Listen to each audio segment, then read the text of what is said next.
Kunlarda birida payg'ambarimiz sollallohu alayhi vasallam aytdilar: "Birodarlarimni ko'rishga mushtoq bo'ldim."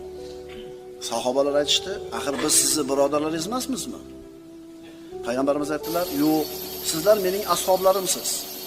Mening birodarlarim zamoni oxirida keladi. Ularning oralarida dinni mahkam tutgan kishi xuddi cho'g'ni ushlagan kishi kabi bo'lib qoladi. Uning ajri 70 kishining ajri kabidir." Sahobalar: "Ulardanmi, bizdanmi?"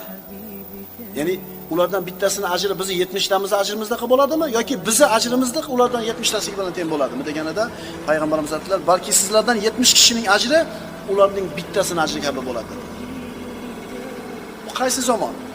Nima uchun deb sahobalar so'rashganida, chunki sizlar xayriyat ustida yordamchini topyapsizlar, men yoningizda turibmansizlar. Ular o'zlarining zamonida